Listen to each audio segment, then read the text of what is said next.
The pristine white two-story house in Newton's upscale residential area, Massachusetts, looked as if it had stepped right out of a postcard. In January's bitter cold, smoke from the fireplace dissolved into the winter sky. Snow from the previous day had accumulated in the garden, and icicles on the street trees sparkled with light. In this educational district near Boston College, the lively voices of students occasionally carried on the wind. Caroline Wilson sat on the sofa wrapped in a warm blanket, her hand resting on her swollen belly. 8 months pregnant, she continued her work as a graphic designer from home while trying to maintain bed rest. Her MacBook screen displayed logo design proposals for major New England corporations. Her artistic sense, honed at the Boston School of Art, had earned her clients' deep trust, making the transition to remote work seamless. "Mom, I made you some tea," said her 9-year-old daughter Lily, gently placing a warm cup of chamomile tea on a coaster. A top student at Ward Elementary School, she was like a little nurse, always mindful of her mother's condition. Still in her school uniform after finishing her piano lesson, the key hanging from her neck gleamed like a badge of responsibility. "Thank you, Lily. I don't know what I'd do without you." Caroline smiled, and Lily beamed with pride. The aroma of apple pie, brought over by Mrs. Johnson from next door, filled the room with warmth. The neighborhood connections that began through PTA meetings had become a strong support system in this community. Just then, the sound of a BMW X7's engine echoed in the garage. It was time for her husband Gregory to return home. Though he'd been coming home after 7 lately, today was unusually early. "Dad's home." Lily ran to the entrance as Gregory, the Boston branch manager of Prudential Insurance, walked in looking tired. His dark gray suit was custom-tailored, and he carried a briefcase. The dignity of an elite insurance executive earning over $300,000 annually was always evident in his bearing. "I'm home," his voice sounded distant. He skipped his usual habit of patting Lily's head. As the bells of First Baptist Church of Newton rang in the distance, Gregory suddenly handed Lily a box. "Lily, this is a present from Dad." Inside was the latest iPad Pro. An expensive gift out of the blue, neither for Christmas nor birthday. While Lily exclaimed in surprise, Caroline felt uneasy about her husband's sudden gesture. The guilt lurking in his eyes triggered her intuition. "It's proof of Dad's love," Gregory said, quickly disappearing into his study. His gesture of loosening his tie carried an unfamiliar urgency. That night, as Caroline lay in bed, she reflected on her husband's recent behavior. His returns home had gradually gotten later, and rumors of increased dinners with young female employees had reached her ears. She had been secretly informed by another employee's wife about notably frequent dinners with a new hire named Diana. Looking at the family photo on the mantelpiece, she suppressed her anxiety. Their carefree smiles from last summer's vacation in Cape Cod now felt like a distant memory.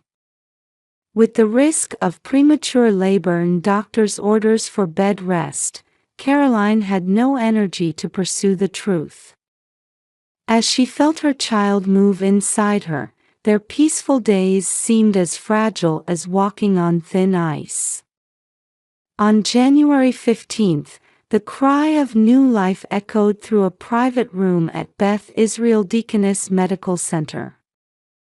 Caroline, rushed in with contractions a week before her due date, safely delivered a 6-pound boy after 4 hours of labor. From the large windows of the maternity ward, Boston's cityscape stretched out before her. Snow that had begun falling early morning had painted the entire city white. As Caroline held her baby from the incubator, listening to his soft breathing, she was enveloped in deep relief. "Congratulations, Mrs. Wilson. He's a very healthy boy." Dr. Sarah Cohen, her attending physician, watched over mother and child with a warm smile. Caroline was truly grateful for choosing this hospital with its well-equipped neonatal intensive care unit. "The baby is absolutely adorable." Jane Smith, a fellow PTA member who visited the room, gazed tenderly at the baby. Members of the First Baptist Church of Newton's women's group came one after another to offer congratulations, filling the room with bouquets. However, amidst this joyful atmosphere, there was one person who carried a dark shadow. At 3 in the afternoon, when Lily visited during visiting hours, Caroline immediately noticed something was wrong. Her usual bright smile was gone, and her small uniformed figure seemed to tremble as if caught in a cold wind. "Lily, what's wrong? Don't you want to meet the baby?" When Caroline called out, Lily wouldn't come closer, standing frozen near the door, clutching her iPad tightly. Her hands were trembling slightly. "Mom." Lily's voice quivered. Under the soft hospital room lighting, her daughter's face looked paler than usual. "Lily, come here. This is your precious little brother." As Caroline gently beckoned, tears welled up in Lily's eyes. "Mom, please don't bring the baby home." Caroline couldn't believe her ears at the sudden outburst. "Why? He's your precious little brother, isn't he?" Caroline tried to maintain her smile, but her anxiety grew at her daughter's unusual behavior. Lily held out her trembling hands with the iPad. "Look at this." Small fingers pressed the play button. The first voice she heard was her husband Gregory's. It was colder than any tone Caroline had ever heard from him. "Let's proceed with the plan, Diana. After the baby is born." A young woman's voice followed. "But can we really do this? Making it look like an accident. The insurance is already arranged. $25,000. This will start our new life." The recording continued. A detailed plan to stage a newborn's fatal accident. Insurance fraud arrangements.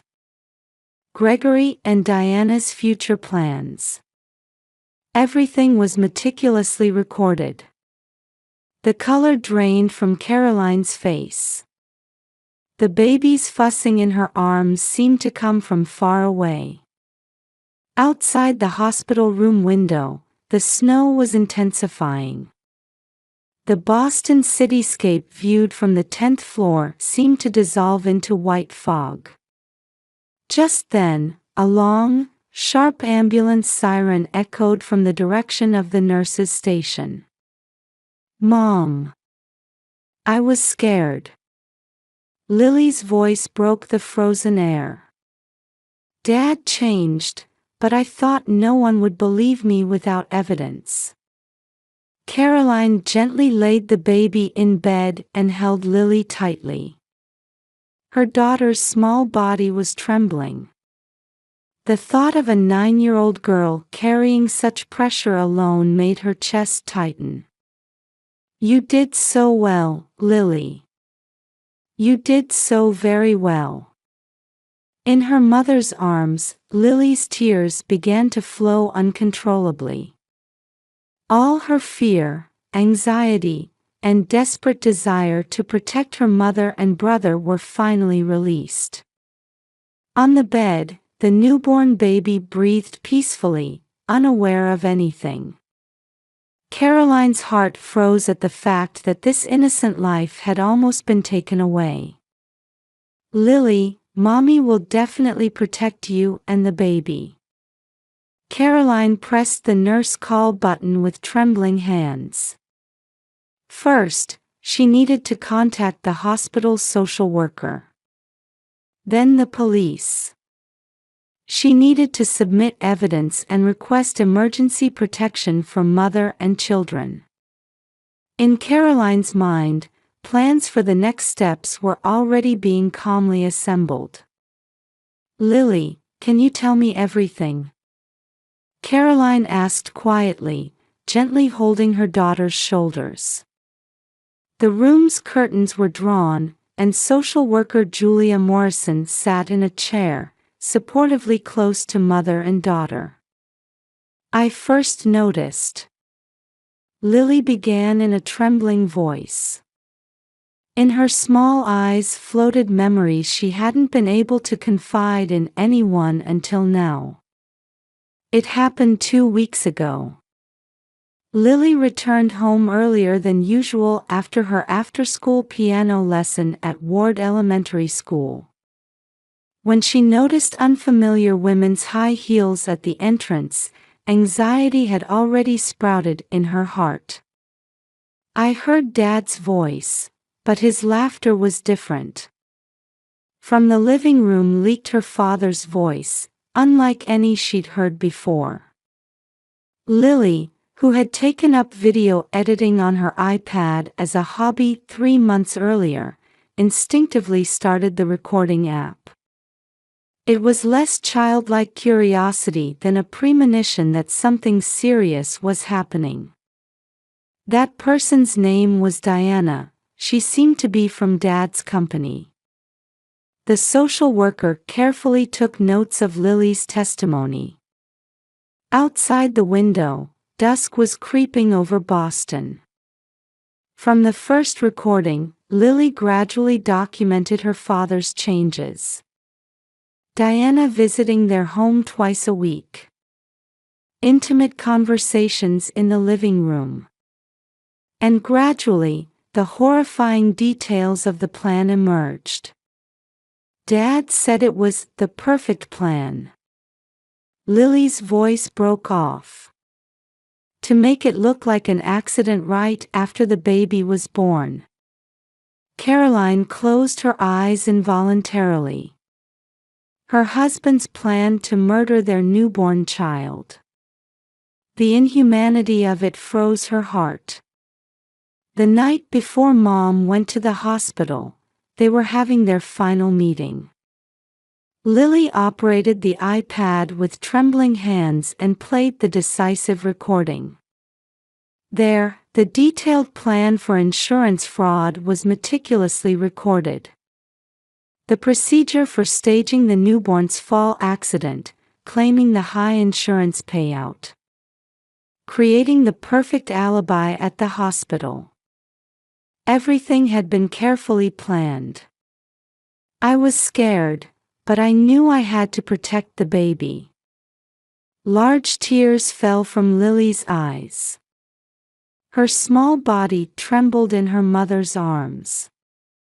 Social worker Julia maintained her professional composure, but deep sympathy showed in her eyes.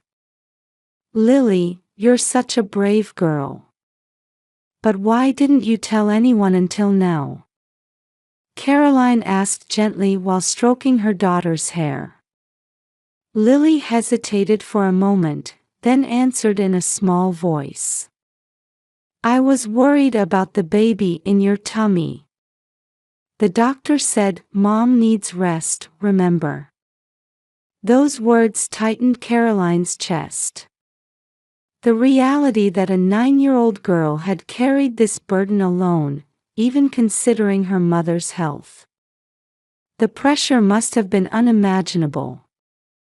Also, I thought no one would believe me without solid evidence, Lily continued. So I saved all the iPad recordings. That was smart thinking, Julia nodded quietly. With this much evidence, the police will act immediately. Just then, hurried footsteps were heard from the direction of the nurse's station. "Ma'am, the police have arrived," a nurse announced quietly. Caroline took a deep breath. "Lily, things might get a bit difficult from here. But Mommy will definitely protect you and the baby." Beyond the hospital room door, detectives from the Newton Police Department were already waiting. Gregory still didn't know his plan had been exposed. He must be at work now, going about his business as if nothing was wrong. "Ma'am, may we take your daughter's statement?" a police officer asked politely. Caroline nodded silently. Her heart was already steeled for the long battle ahead.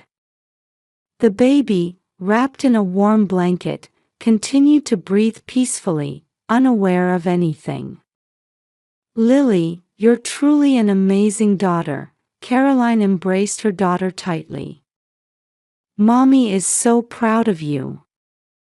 In the hospital room overlooking Boston's cityscape, mother and daughter held hands tightly. The Massachusetts Supreme Court courtroom was filled with a solemn atmosphere. Sunlight of deep winter filtered through the windows into the courtroom lined with heavy wooden furnishings.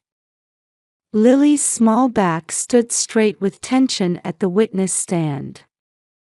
Events had moved faster than expected. Gregory's arrest came just 4 hours after Lily's revelation at the hospital. Detectives who appeared at the Prudential Insurance Office apprehended branch manager Gregory Wilson amid the shocked expressions of employees. Diana Collins was arrested the same day at her family home in Connecticut. When did the witness first notice the anomaly that led to this incident? Prosecutor Michael Brown's voice echoed through the courtroom. 2 weeks ago. Though small, Lily's voice was clear. From the day Dad suddenly gave me an iPad. The house search revealed further evidence. Multiple life insurance policies found in Gregory's study. Notes detailing future plans with Diana. And a detailed manual for staging the accident. Everything had seemed like a perfect plan. "Why did you start recording?" Lily glanced momentarily at her mother sitting in the courtroom. Caroline nodded slightly in encouragement. The baby was being cared for by Caroline's mother. Dad had changed. The kind dad became a cold person. The prosecution carefully established the legitimacy of Lily's recordings. The results of voice analysis. The consistency of recording dates and times. And the specificity of the content. All completely negated any possibility of fabrication or manipulation. When did the defendant Gregory Wilson begin planning the murder? The prosecutor's question was answered by Diana on the witness stand. She had already agreed to a plea deal with the prosecution. From last October. When Gregory learned of his wife's pregnancy, the plan. A shock ran through the courtroom. Judge John Murphy listened to the testimony with a stern expression. "Why did you participate in such a plan?" "Gregory promised us a future. Said we'd start a new life with the insurance money." Diana's testimony revealed the full scope of the incident. The total life insurance Gregory had contracted was $250,000. The plan was to stage the newborn's death by falling and fraudulently obtain the insurance money. With that money, the two planned to start a new life. But did you really believe this plan could be executed? Diana's expression crumbled at the prosecutor's pursuit. At first I thought it was a joke. But Gregory was serious. He promised to pay off my family's debts too. In the corner of the courtroom, Caroline quietly closed her eyes. 15 years of marriage. The home they had built together. Everything was about to crumble before her husband's calculating desires. Next, please explain the circumstances of the insurance contracts. The prosecution meticulously exposed Gregory's insurance fraud plan. Contracts with multiple insurance companies. Unnaturally high coverage amounts.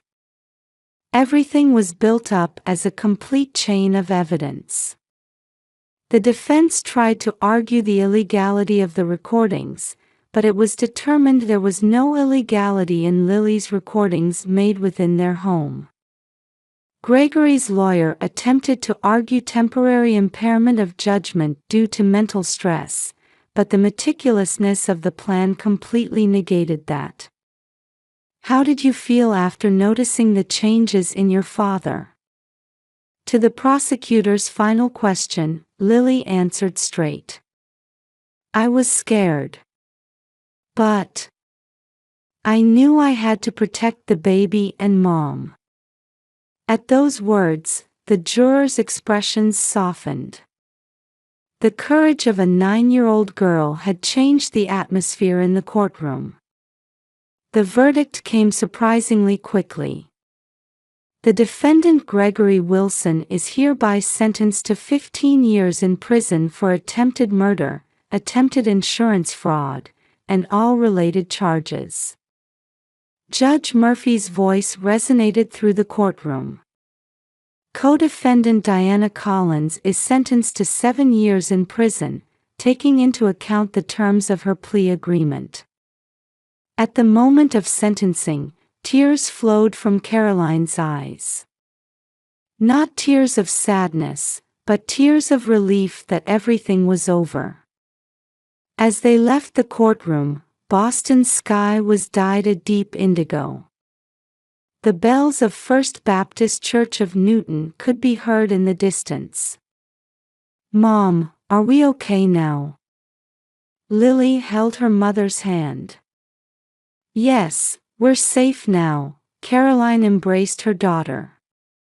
Thanks to you, the baby and we are all protected. As they descended the courthouse steps, a new life stretched out before mother and daughter. Amid the flashing cameras of reporters, Caroline felt strongly, this wasn't an ending, but a new beginning. 1 year later, spring in a quiet residential area of Cambridge, Massachusetts.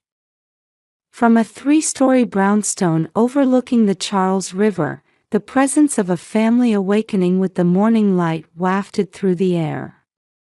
Good morning, Thomas, Caroline kissed her 1-year-old son's cheek. It's a beautiful morning today. This new home, close to Harvard Square, was found with help from the members of First Baptist Church of Newton. The church community had been dedicatedly supporting their new life. Mom, I warmed Thomas's milk. Calling from the kitchen, Lily had grown into a reliable 10-year-old girl. She had adapted wonderfully to Cambridge Public School after transferring from Ward Elementary School. Now she served as a student council officer and had even started an iPad video production club. Thank you, Lily. You're such a wonderful big sister. Warm sunlight streamed onto the Sunday morning breakfast table, the fragrant aroma rising from the toaster, the gentle sound of the coffee maker. Everything had become part of their new daily routine. Caroline's home-based graphic design business had achieved unexpected success. Many of her former clients continued to support her, and new clients were steadily increasing.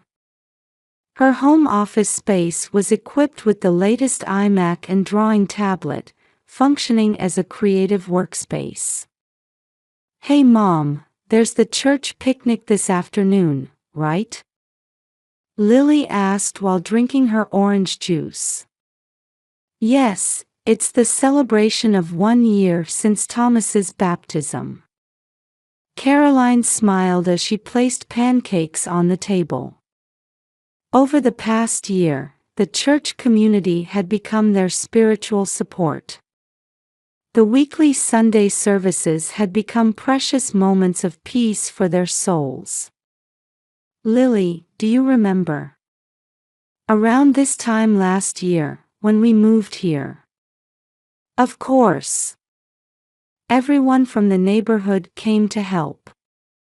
On moving day, church members arrived one after another to help carry in furniture. Some brought homemade casseroles and apple pies. The warm welcome was the greatest encouragement for mother and children who felt anxious about starting a new life in an unfamiliar place. "We've grown stronger," Caroline gazed out the window. The Charles River's surface sparkled in the morning sun. Once a week, mother and children attend family counseling. It's an essential process for overcoming trauma and building their new life. Dr. Sarah Green, their counselor, particularly praised Lily's recovery. "Lily, your courage gave us a new life." At her mother's words, Lily smiled somewhat shyly. Notifications of letters from Gregory, who continues to refuse visits, occasionally appear on her smartphone. But they're no longer afraid. "Mom, we're happy now, aren't we?" Caroline nodded deeply at Lily's words. Thomas showed an innocent smile in his high chair. His gestures sometimes heal the hearts of mother and daughter. While preparing for the afternoon picnic, Caroline offered a private prayer. Gratitude for these peaceful days. Blessings for family bonds. And guidance for the path ahead. The new family photo by the entrance captured the happy smiles of the three. It was proof of genuine happiness given only to those who have overcome trials. "Well, shall we go?" Caroline lifted Thomas and took Lily's hand. By the Charles River, the spring breeze gently caressed their cheeks. The painful past was becoming a distant memory. Now, a future full of hope stretched out before them. The church bells rang through the quiet Sunday morning. While announcing the beginning of a new day, it was also a blessing that brought peace to wounded hearts. Mother and daughter began walking, holding hands tightly. This was the path they had chosen. And this was the true form of family.